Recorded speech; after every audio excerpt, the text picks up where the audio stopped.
Good morning, I'm Mia Ridge, one of the digital curators in the British Library, and it is my very great pleasure to welcome you all again. Thank you all for coming.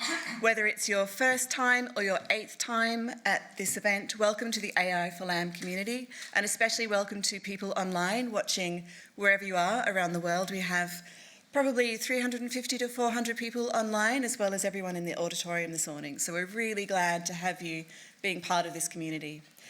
I'm really excited about the 2 keynotes that we have. Dorothy Berry is going to do a brilliant job closing down the event. We haven't made the most of our keynotes because the in-person tickets sold out so quickly we couldn't really do any more marketing because it would have just put too much pressure on the waiting list, which was already very extensive. And I'm very excited that you get to hear Rachel's perspective this morning. I think we're going to have a kind of brilliant opening and closing. And in between, I hope you're able to use your time here online and on the AI for LAM Slack or whatever channels you're using for social media to be in conversation with each other and particularly to make the most of being in person because it still feels special after a couple of years of only meeting online. So without any further ado, I think I'd like to introduce Rachel and I know that you're going to get a lot out of her talk. Thank you.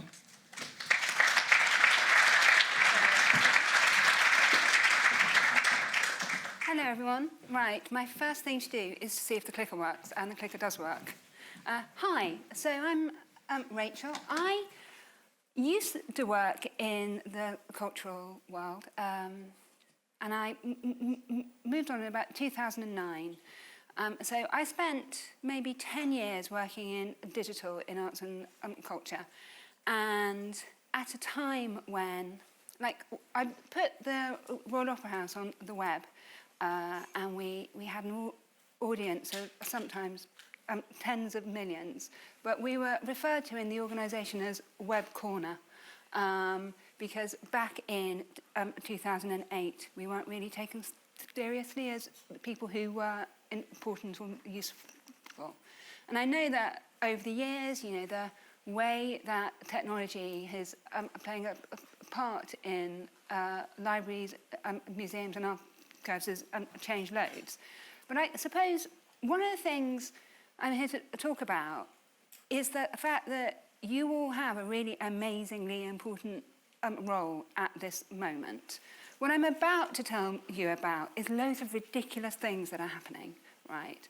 The kind of hype of generative AI, the way that people are losing their heads, right? That actually taking care of our knowledge for the long haul has never been more important than it is now. And I think if you take nothing else away, I've got many ridiculous things here to talk about, but the most important thing is that this is not something to be thinking about for 5 years, 10 years, but for hundreds, right? And so your role here is absolutely vital. And so, I said who I am. What else do I have here? Oh yeah, so what I do now, that would probably help. So for the last 5 years, I've run an inclusive innovation company called Keynote Industries. And we try and help people make technology less bad, basically, in all kinds of ways. And so policy, training, foresight. And we do lots of work that looks ahead, trying to work out the impacts of what is happening now and what that is likely to lead to. Currently, I'm doing some very different things that range from thinking about how voice-to-text works in social care to understanding the role of AI in engineered systems. But what is common to all of these things is looking after each other, right? And I think there is, we chose our name intentionally. What does it mean now to be careful rather than careless? And so our mission is the first of my 5 kind of pithy sayings that I have to share with you. So our mission is to make technology work for 8 billion people, not 8 billionaires. And a lot of the things we do when we're just going about our day-to-day life is really, we're putting money in these men's pockets, right? And the tools that they make, that they push out, that they tell us are critical, have become like a part of the infrastructure of our knowledge management, right? And there's a lot of vulnerabilities that comes with that. But equally, it's like, is that what we want to be doing? Is like the purpose of our work to be making these guys richer? Probably not. So the other thing that is happening, right, is that within billionaire world, people really are losing their heads. And so this is something that happened earlier this week. So does anyone know who Mark Andreessen is? He's a venture capitalist. And he's like one of those people who gets to go and meet important people in government while writing slightly scary manifestos about the future of humanity that veer a little bit too much into the sort of fascist end of things. And this week, he's decided to pick a fight with the Pope, right? And so when we think about, like, the sensible, important things that we're all doing at work every day to provide essential services for people, to maintain high qualities of knowledge, the people who are putting money into technology are picking fights with the Pope, right? And so there's something about like where the Overton window has moved, right? It's moved out of sensible things into like this very heightened sort of, it's almost like wrestling, right? It's not really like real life. And I think it's really important to be thinking about when people are selling you things, it's in this context, not in the one that you're turning up to. We're also, like, the other thing that happens when we put money into these monopolies and invest in the things that make these men extremely rich, is we create really problematic monopolies around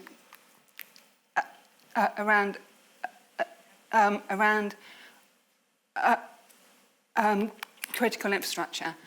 So in the last couple of weeks, we've had AWS has gone out, Cloudflare has, Visa has gone down recently, and that we have these invisible mega systems that are creating enormous vulnerabilities.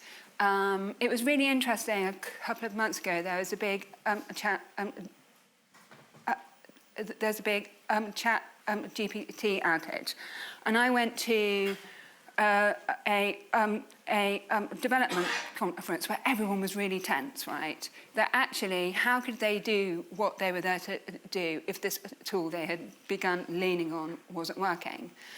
And just as an aside, yesterday, Anthropic, who are one of the major AI developers, published a paper in which it said their own developers were beginning to feel that they were losing their skills because they were leaning too heavily on generative AI. You know, and so there's something here about what we're losing when we're relying on these things.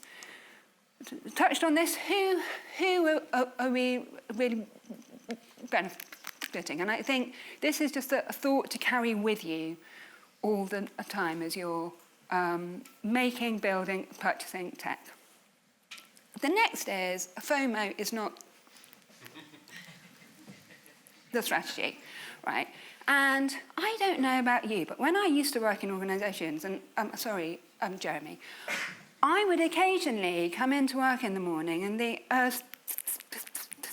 CEO would have left a note on my desk, like a clipping out of the paper, or he'd have met someone at a party, and he'd be like, we have to do this. This is really important. And very often it wasn't. And one time, just secretly. I had to sort of make us not make an opera equivalent to iTunes, which was an idea that had come down from the top. But there's this idea that everyone else is doing it, which means we need to too. And I don't know if anybody here has had the joy of meeting a Microsoft rep and being told that the future of work is Pilot and you can do nothing without it. Well, that's not true, just to be really clear. And I think two really important books I would encourage everyone here to read. I mean, this one here, Power of AI, came out earlier this year. It's a deep dive into OpenAI, and it's like a soap opera mixed with a history of technology, in which they're talking about extraordinary things. And so you've got people who work at OpenAI sort of walking around like religious figures, saying growth, the scale, like a mantra, right? And that is a belief ecosystem that's being propagated out. This bit here, Bubbles and Crashes, is really interesting because it walks you through, I think, 20 or 30 hype-driven innovations over the last 150 years, and talks about what the basic characteristics of hype are. And one of them is no one really knowing what something is, right? But it's sounding good. So the more ambiguous something is, but the more prevalent it is, the more likely it is to be subject to hype. This one, right, so AI, like the thing I'm beginning to see, particularly in work I'm doing in arts and culture, is that AI is being rolled out when there is not enough money, right? When there are not enough people, not enough cash, that actually there's an imperative to constantly do more with less. And I don't know if anybody remembers, like maybe 10 years ago, there was this idea that we would now be living in this world of a fully automated communism, in which you would get your beer delivered to you by a drone and no one would be going to work it anymore and everything would be amazing. But what's actually happening is we're like talking to bots, right? And that the kind of myth of efficiency, which is being pushed out, is not really about productivity. It's just doing more with less resource. And I'm really this is me attempting to buy something in the supermarket. This is not an amazing luxury experience. I'm being spied on in Asda. It's very mundane. And, something we're looking at more and more is like has anybody been to a meeting where suddenly loads of note takers turn up? And it's like, who is really here? Like, how many people are going to be emailed the transcript at the end? And like, when we're having a nice conversation at the beginning, who's going to know when I have a breakfast or whatever it is we're talking about?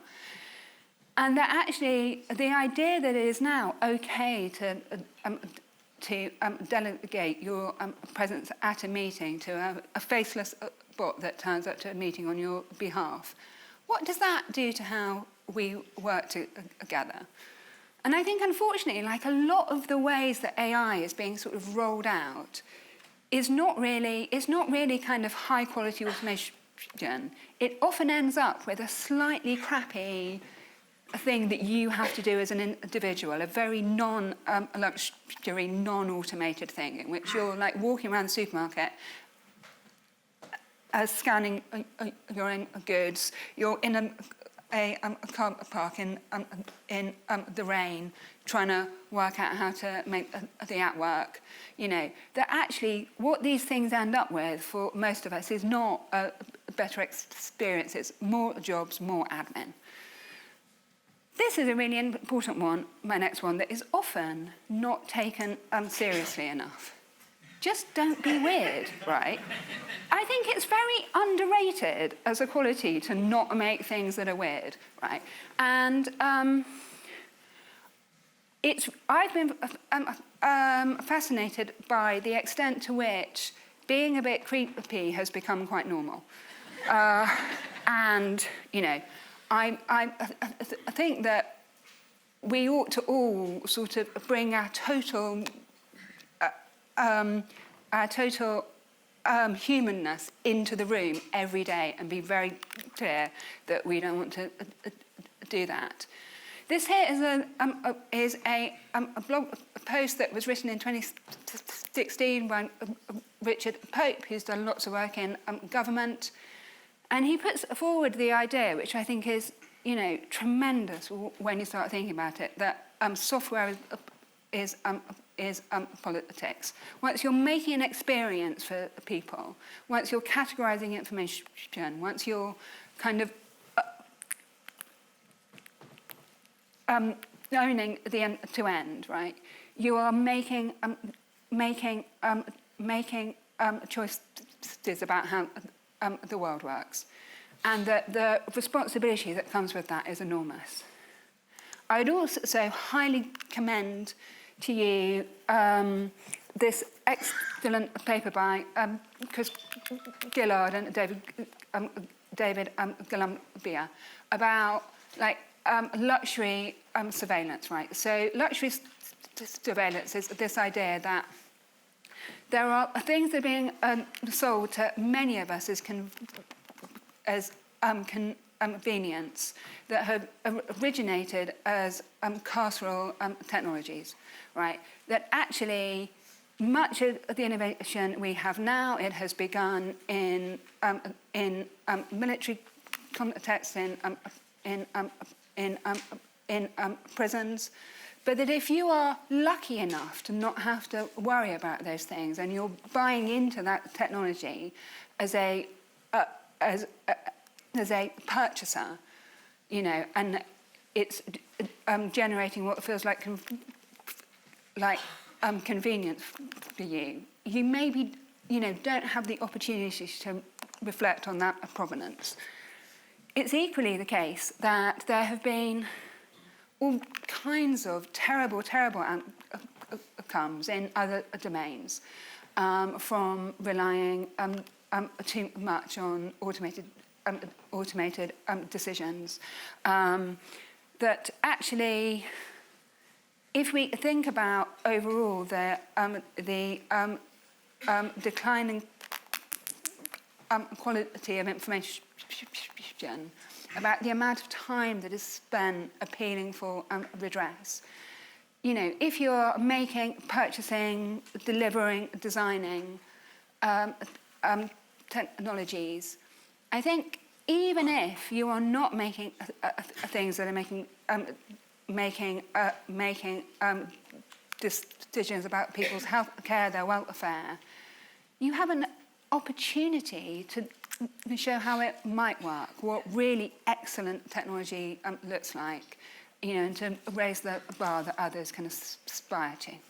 And lastly, I suppose I'll leave you with this idea of just enough internet. So it's like I really think, like with anything, right, that extremism isn't worth it. You know, I've been working on the web for 30 years now, and I do it because I think technology is amazing. But fundamentally, I'm a bit of a Goldilocks. You know, what I'm interested in is just enough data collection, just enough digitization to improve things, just enough that we're not wrecking the planet, right? That actually, what does it mean to be careful to look after information wisely? And having taken you on this on this journey to doom, I will kind of leave you with, we've made a tool that is meant to help people who are making, purchasing, designing things. It's something that you can make, that you can do alone. It could take you 15 minutes individually, or you could run it as a workshop as a team.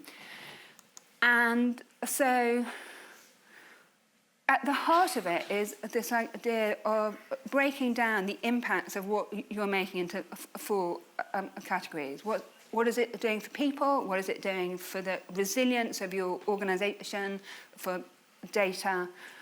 What will its impact be on the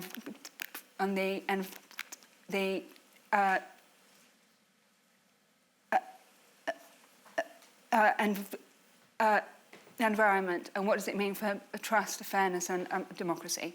So there's loads of prompts in there. You don't have to be an expert to do it. It may take you on the beginning of the journey. That means you're looking into other things. If you're interested, there's a mural that is, makes it very easy. But I think kind of most importantly, everyone is here today in this room because they're interested, committed, curious. In your heart of hearts, you really know when something is good, and you know when it's a bit weird, right? And that just don't do the things that make you uncomfortable. And that's it. Thank you very much.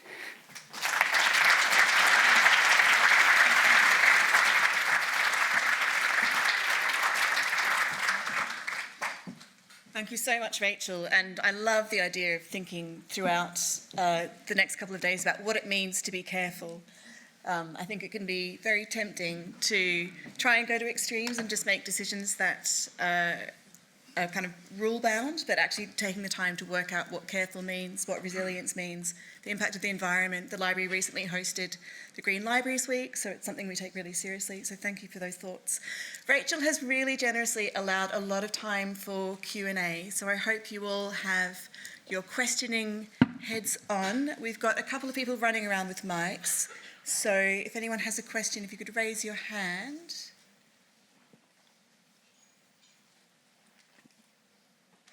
Someone must have a question to start. Oh, down here, Tom, Jez.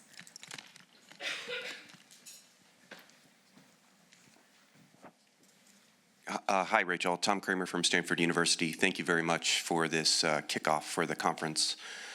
You've cited a number of cautions, which I think are great, especially this one. Are there places where you've seen AI used very effectively and well that you might highlight? Positive examples for us to emulate. Yeah. So actually, I think there's two important things to be looking at here. The first is we're at this moment in the wave of generative AI, right? And I think generative AI is not made to be careful with. It's general purpose technology that is unpredictable. Whereas actually, if we think about some of the excellent work that's happened with machine learning, there's a lot more qualitative outcomes there. That tends to be deeper, longer work. Just this week, we saw a study was released that was understanding how whales communicate with each other using ML and understanding the how whale language works, which seems like an amazing thing to be talking about, right? And that actually, I think it looks very different at the moment to be thinking about AI in that long-term, data-driven,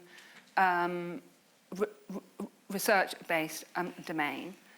I think in any environment where you are using generative tools, what I'm seeing, the work I do with clients, is there's a real double bind here, right? Which is that the more expert you are in your domain, the more effective these tools are. And so if you have decades of experience, you're able to look at an AI generated output and know at a glance if it's right or not right. There'll be years of experience at play there.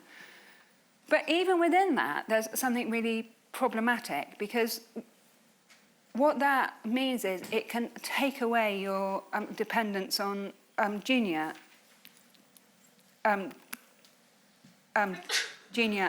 team members. And there's like a real paradox here. How does anyone become an expert if all the junior work is delegated? And so I would say that there's maybe two different things to bear in mind. One is, to be very pragmatic and realistic about the world that we're in. There very often is not enough money to do the basic things. We very often have to trade off, But when you are doing that, I think the best examples I've seen within organisations are ones that are driven by openness, always being honest and transparent about when AI is being used, and interrogating the source. But I do think this problem here about,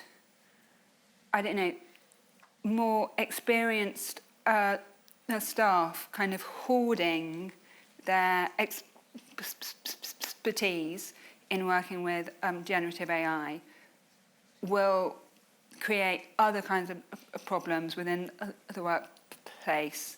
And you really need to be thinking about ways of developing confidence and skills in more junior staff. Any questions? And Harry, do we have any questions online? As a reminder for people online, you can ask questions on the Zoom and we'll pass those into the room. There's also the Fantastic Futures channel on Slack if there's anything that you want to share or work. I do love a Keynote that leaves us with a reading list. It's a very library thing to do. Harry, have we got any questions? Nothing online at the moment. Okay. Any hands in the room? Hannah, in the jazz... Yeah.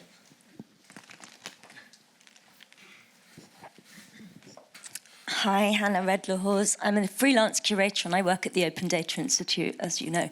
I'm a bit shy about saying this in front of this group of amazing people, but my background is museums. I was in museums for 20 years. And one of the observations I can make is that we are the most careful industry, almost in the world, and too careful. So while we have been the custodians of knowledge and communicating that to people and gatekeepers, thinking about how to do this carefully, big tech has gone, yeah, never mind about that, we're doing it anyway. So have you got recommendations for this industry as of ways that we can keep being careful, but maybe rapid prototype? I don't know, but how do we bring in our policies and procedures and access to our collections and experiment with AI? So I think I'm going to say two things here, possibly contradictory, and one of them is not very helpful. And then one that's not very helpful is actually, I think it's okay to go slow, right? That actually, if what you're looking after is, hundreds or possibly thousands of years worth of knowledge, we're already in this moment where, it's very possible that in 50 years, people will look back at the 2020s and there'll be barely any records of any kind. We'll have put everything on an AWS server that will be underwater, right? And that actually there is something important about not being distracted, right? But I think there's something very different about innovating in your core purpose, which might be something that happens in a very slow, deliberative way, you know, that over time, and trying things out. And there is certainly a role for piloting. It's really difficult, though, I think, to turn pilots out of ideas into ways of working. You know, that actually it's very easy to come up with a brilliant idea that remains a demonstrator. But that actually, although it may be frustrating and annoying in the moment, change kind of needs external things as well as internal pressure, you know. And so probably everybody in this room has then a pet thing that they've been thinking, if only I could do this, everything would be fine. And why won't anyone give me any money to do that, right? And somebody gave me a piece of advice about 10 years ago, which is kind of have that thing ready, have that thing worked up for the crisis, right? So that when somebody needs a fast turnaround paper to take to the board that will change everything, right? Rather than somebody making up a thing on the fly that is extractive, that is creating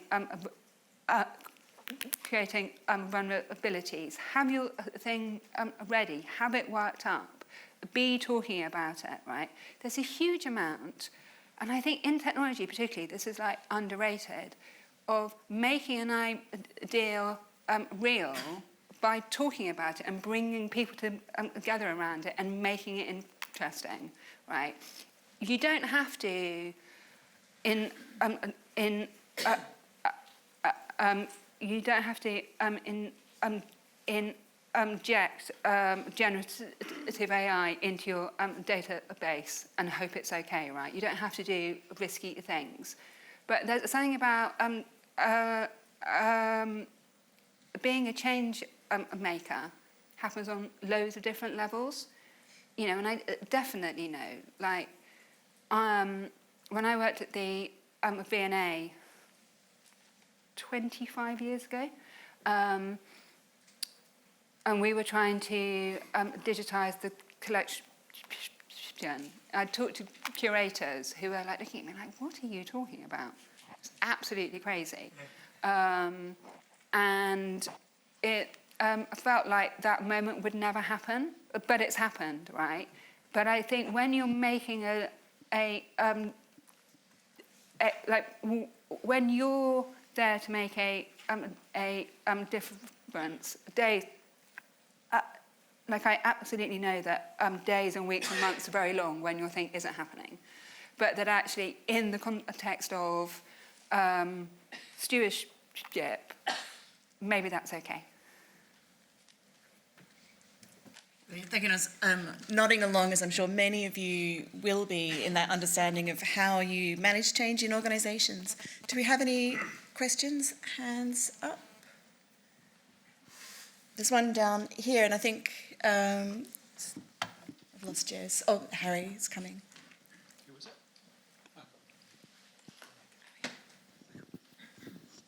Thank you. Annemieke Romein from the University of Twente, as well as Transcribus. I was wondering what I recently read this book, the AI Con from Bender and Hannah, and I found it a very intriguing book. one of my takeaways from it, and I'm very curious what you think about it, is that generative AI may be a conflicting term in itself, because it's basically reproducing and it's not that intelligent in itself. So should we not just simply discard the term, go back to figure out a more appropriate term that says what it does, and be very accurate when we are talking about what our tools do, and not just talk about AI, but machine learning or these kind of things, so that we are way more specific, and that may bring a bit more trust to the technology as well? Yes, absolutely. And I suppose I can just riff on that for a moment. One of my most favourite things I discovered last year, looking into the history of AI, is the reason it's called artificial intelligence is because somebody had to get a funding bid in. And I can't remember his name. It was in 1952, the Dartmouth College meeting that was the famous beginning of AI. The year before, the person who convened it, had to get money to pay for it. And when you look at his letters, he says something along the lines of, "I have to call it something. What am I going to call it?" And we now have this very imperfect designation under which many different things are grouped. And there are a small number of people who genuinely believe that replicating intelligence is possible. That, for instance, understanding language will help us to replicate intelligence. But that, doesn't take account of consciousness, for instance. It's a very, I think, a very flawed argument. There's a great paper written by the Emily Tucker at the Georgetown Law and Privacy Centre, which spells out that they are no longer going to use the term AI, because it's too vague, right? And I think that vagueness is exactly what has been sort of weaponized by technology companies. I have, over the last couple of years, done lots of work with organisations who are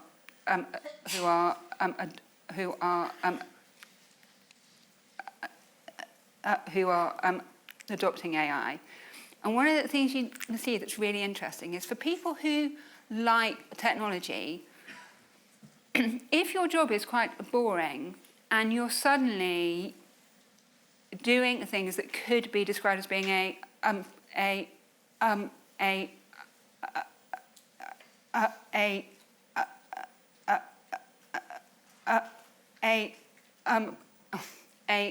prompt engineer, right?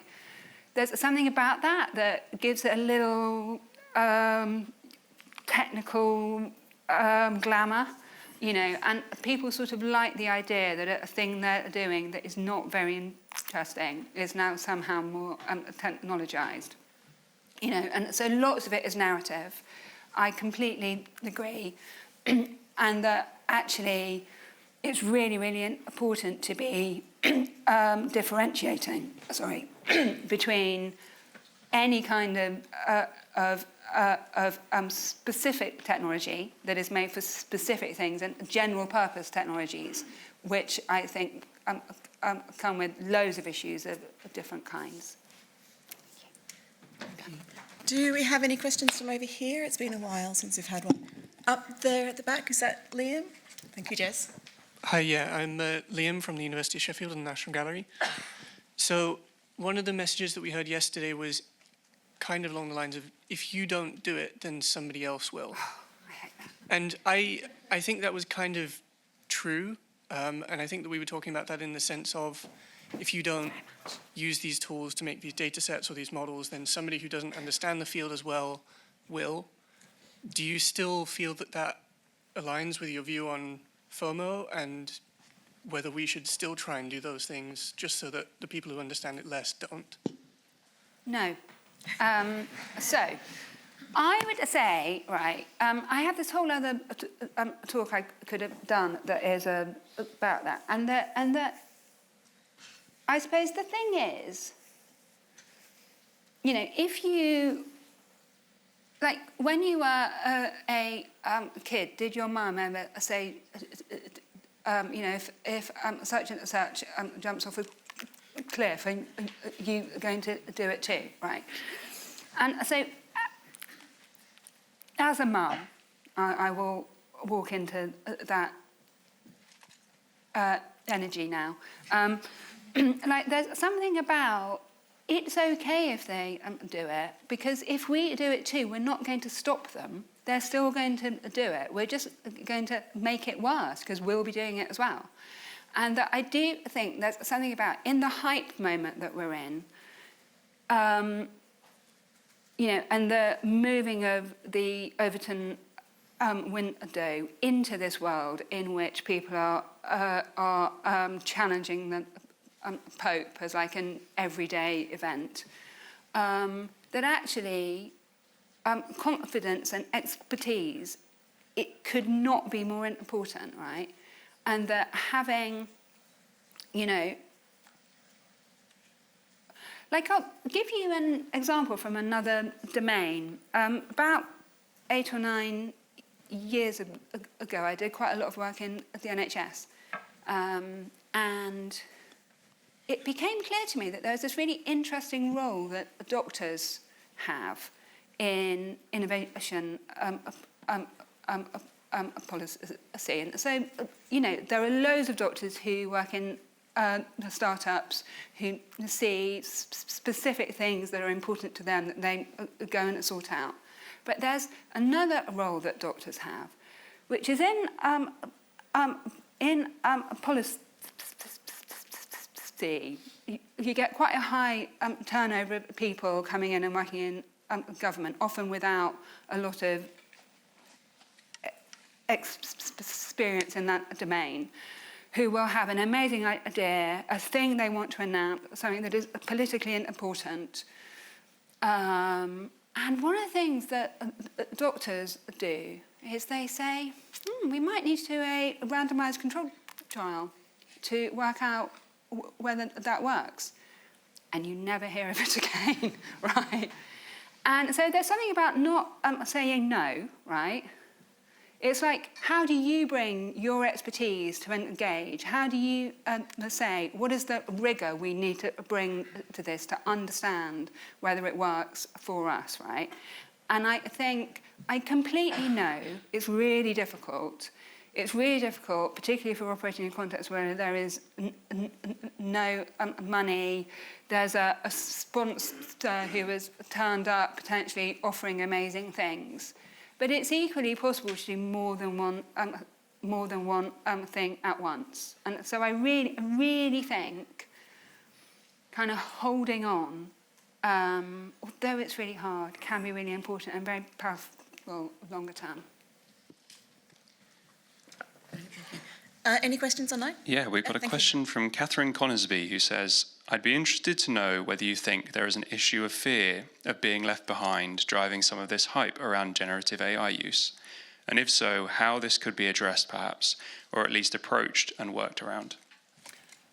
So I think, right, there's this really interesting thing that I find really intriguing, right? There's a certain kind of man who can turn up and say something very implausible, and everyone goes, yes, absolutely. I completely think that there's a thing, right? And then there's like everybody else who diligently prepares all them papers, turns up to meetings, has all the evidence, and everyone goes, no, don't be ridiculous, right? And that is like one of the problems, is that if I go back to this, hang on, this might be a bit vertiginous while I flick back. If we go back to here, right, there is a sort of like charisma and a sort of almost religious quality that these people have inherited that means, there's a feeling we have to follow them. And that actually we don't, right? And there's this really interesting idea in which, maybe it would be okay if Elon Musk went and lived on Mars. We'd be rid of him then, right? And I think if we look over the last year at some of the things that have happened in America, in the States, if we think about what happened with DOGE, the Department of Government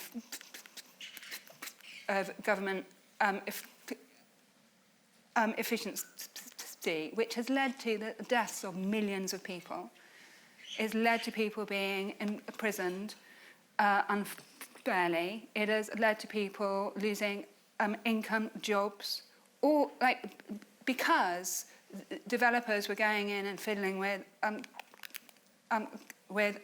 command line code because Elon Musk said it was okay, right?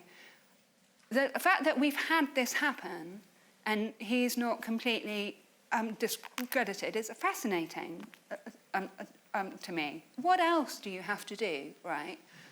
And so, yes, and it's really, I think these moments are really important to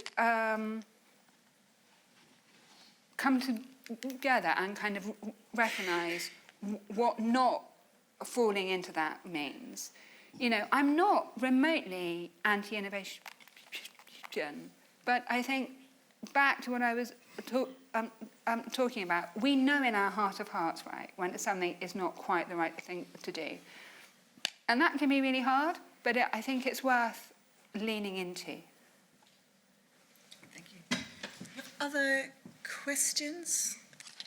There's one down here as well. I've got one as well, which I just wanted to say, because you've got this fantastic presence on social media and your reports and your blog posts, where you're sort of really articulating issues in a really constructive way, but you're not letting things drop. And I wondered, for junior people who aren't quite in positions of power or influence in their organisations, how can they practice that kind of transparency, both in terms of articulating the issues that AI might create within their organisation, but also so that they're bringing all staff and their readers or their visitors or their participants or consumers with them as well? Do you have any advice for people looking to make that change? Yeah, and so the tool I was showing, that is based on something I helped make in 2017 that was originally a tool for development teams, right? And so the idea of that was that actually there's a lot of expertise within development teams, and when you're making something, you often don't have the opportunity to QA it against what it does in the world, right? You tend to be QAing it against the spec and the thing it's meant to do. And so we made this tool that was used by agile teams. It's now been used by governments all over the world, software companies, and engineering firms. And it's based on asking very simple things like, what would happen if everybody was doing this? What would happen, like, who is not included? What happens if it goes down and it isn't working? And one of the things we've tried to provide in the consequence tool is a set of questions that you can walk through with colleagues, right? That actually it's not about you representing every day. You don't have to be a pain in the bum. I'm here for that. But there are things that you can walk everyone through, and that actually very often getting people to ask and answer those things is like a very powerful. It can mean that you don't have the moment of being the person who is like the named individual who changed it. But it means that actually you're introducing critical thinking about a technology, particularly, I think, with people who, I see with a lot of leaders who've maybe inherited technology, there's often this real nervousness that you can't ask things. You have to know what all the acronyms are. You have to know what all the terminology is. You have to agree to everything because that's a way of looking modern and for it, right? But that actually those people have a whole load of expertise that they are bringing with them, and giving them tools to question things they don't necessarily feel confident about, and doing that in a supported way, I think, can really, really help. Brilliant, thank you. And I'll just point out that LC Labs have a fantastic risk assessment, use case kind of test tools that you can use as well, and I think they've been really powerful, and the combination is fantastic, so thank you for that answer. No question here? Yeah. Hi, my name's Andy. I'm a co-founder and one of the directors of the community-owned cooperative that makes Transcribus. And I wanted to circle back to this terminology issue, should we call it AI or not? And I was also wondering whether we were turning all of this into too much of an either-or question. So generative AI, a big no-no, or yes, it's the best thing since sliced bread. And it seems like there are camps developing, and I'm not sure if that's very productive. Because let's start from the terminology question. To me, AI is like artificial leather. It's not leather. It can't do what leather can do. It doesn't smell like leather. It's fake, basically. But it's highly useful. And in German, we have this word for plastic that basically means artificial stuff. Yeah. Kunststoff. And I think AI is the same thing, basically. It does what intelligence does, but in a very different way. But in a way that can also be very useful. Plastic is everywhere. And at the beginning, we also had this hype about plastic. People would make everything from plastic because it's the new hot thing, and yeah, let's make cutlery from plastic because it's so cool. And it was also more expensive back then. And I think at some point people realized, okay, it's stuff, but it's artificial stuff. It can do some things, but not everything that metal can do, for example. And with intelligence, I think we're going down a similar road, and we're still in that stage where we're trying to make everything from plastic. But at some point we will find where it's actually useful and where it also will get this connotation of not being the real thing, because right now AI is viewed in a highly positive light by many, and I think it needs to get this connotation of not being the real thing more. So the artificial component should be something that puts things in perspective instead of hyping them. I would just very quickly come back because we're out of time. But so I think plastic is a really interesting thing to learn from here, because we're currently living in a world in which we're discovering microplastics everywhere. The half-life of that is potentially very, very damaging. And so there is a lesson to be learned without needing to replicate everything that happened there, I think. But I think we're out of time now. So thank you very much, everybody. Please join me again in thanking Rachel.